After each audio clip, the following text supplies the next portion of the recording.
The figure of Henry VIII towers in the annals of history, not only for the sheer force of his personality, but for the seismic tremors his reign sent through England and beyond.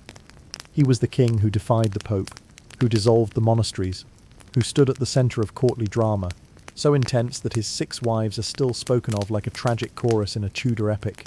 Yet, the closing act of his life was not the spectacle of a triumphant monarch presiding over a flourishing court.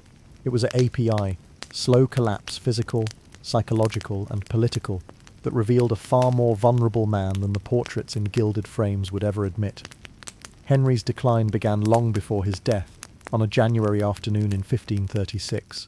The lists at Greenwich Palace rang with the clash of lances, the cheers of spectators, and the pounding of hooves as England's king, still in his mid-40s, prepared for yet another joust.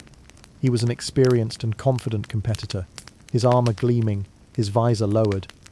His opponent, Sir Henry Norris, was no stranger to the tilt-yard either. But in an instant the spectacle turned to horror. Norris's lance struck, Henry's balance faltered, and the great warhorse beneath him stumbled. The king, a man of more than 200 pounds, encased in heavy steel, crashed to the ground. Then the horse followed, its massive weight slamming down upon his body. Gasps and shouts filled the air. Henry lay motionless. For 2 hours the King of England did not stir. His attendants feared the worst. Anne Boleyn, watching from the galleries and pregnant with what she hoped would be a son, collapsed in tears. Days later she miscarried a male child, a personal tragedy that would soon become political doom. Henry survived, but not unchanged. His leg, crushed and torn in the fall, would never fully heal. What began as bruising became deep ulcers, stubborn and foul-smelling, that resisted every remedy his physicians could devise. For a man whose youth had been marked by athletic vigour, hunting, dancing, competing in jousts, the injury was not just a wound but a theft of identity. No longer could he ride for hours or perform in tournaments that had once showcased his strength before his court and foreign envoys. The ulcers themselves were agony. Without antibiotics, infection lingered. Surgeons lanced the wounds, drained pus, applied poultices of herbs and vinegar, even burned the tissue with red-hot irons in desperate attempts to cauterize the flesh. The king endured it, his jaw set, but the pain was unrelenting. As his mobility diminished, so too did his patience. The charming, eloquent young monarch became prone to violent outbursts. He began to view those around him with suspicion, convinced of betrayals where none existed. The machinery of Tudor justice, already sharp and swift, now operated at the slightest provocation. Noblemen, councillors, and even friends who had once shared his confidence found themselves on the scaffold. Years of rich feasts and heavy drinking compounded his troubles. Exercise was impossible, but appetite remained unchecked. Each meal was a spectacle: venison pasties, swan roasted with fragrant spices, custards studded with dried fruits, tankards of ale and sweet wines. By his final years, his waist measured an astonishing 52 inches, his weight surpassing 300 pounds. His custom-built armour from the last decade of his reign tells the story more plainly than any chronicle. The chest plate bulbous, the belly curved outward, the leg plate wide enough for a man twice the size of the Henry who had taken the throne in 1509. The ulcers, wrapped and hidden beneath silk stockings and garters, worsened with the pressure of tight clothing. They oozed constantly, staining his bandages, and by some accounts the smell could precede his presence. To speak of it even in private was perilous. A careless remark could be construed as treasonous speculation about the king's ability to rule.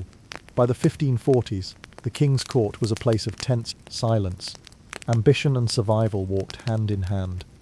The king's moods were unpredictable, genial one day, vengeful the next. His 6th wife, Catherine Parr, managed to outlive him largely through careful diplomacy, flattering his intellect and avoiding religious disputes that might have ignited his temper. Yet even Parr was nearly undone when her Protestant leanings provoked his suspicion in 1540. Only quick wit and a calculated display of submission saved her from arrest. Such was the danger of proximity to the ailing monarch.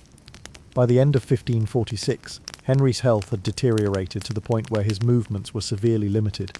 He could not mount a horse, could barely walk without support, and relied on pulley systems to raise and lower him from his bed. His face had grown round and pale, his once bright eyes were heavy-lidded and often clouded with pain or fever.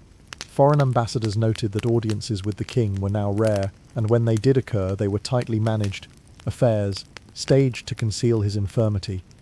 Behind the heavy curtains of Whitehall, the air was thick with the scent of burning tallow and medicinal herbs meant to mask the odour of infection.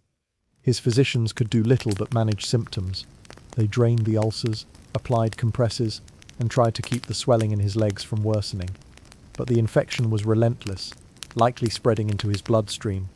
Some modern historians believe he suffered from kidney disease or heart failure, as well conditions exacerbated by obesity and decades of indulgence. In January 1547, the king took to his bed for the last time. Fever gripped him, and his breathing grew laboured. His attendants, among them trusted courtiers and Catherine Parr, kept watch in uneasy silence. It was dangerous to speak openly of his impending death, for to do so could still be considered treason until the very last breath left his body. On the night of January 27th, Archbishop Thomas Cranmer was summoned. The king could no longer speak clearly, but when Cranmer asked if he trusted in Christ, Henry squeezed his hand faintly, his final conscious act. In the early hours of January 28, 1547, Henry's passing was the end of an era, but it was also the conclusion of a deeply human tragedy. He left behind a transformed England politically centralised, religiously divided, and forever severed from Rome. His only surviving son, Edward VI, would inherit the crown at just 9 years old, his reign brief and dominated by advisors. Mary I and Elizabeth I would each, in their own way, grapple with the religious and political upheaval their father had set in motion. Yet for all the monumental changes he wrought, Henry's last years tell a quieter, more sobering story of a man trapped inside a failing body, whose pain sharpened his temper, and whose paranoia cost lives. His personal suffering bled into the affairs of the realm, shaping policy as much as ambition ever had. The tragedy of Henry VIII's final days lies not in his loss of power, for he never willingly yielded an ounce, but in the way the glory of his youth eroded into the isolation of illness. Once a prince of dazzling vitality, he died a bloated, crippled man, hidden from his subjects, his great achievements shadowed by the cruelty and fear that marked his decline. In the end, the crown could not protect him from the slow, merciless advance of time and decay. The mighty king, who had defied popes and redefined a nation, succumbed as all men do to the frailty of the flesh. And so in the cold chamber of Whitehall that winter morning, England lost not just a ruler, but a living reminder that even the most absolute power cannot conquer mortality.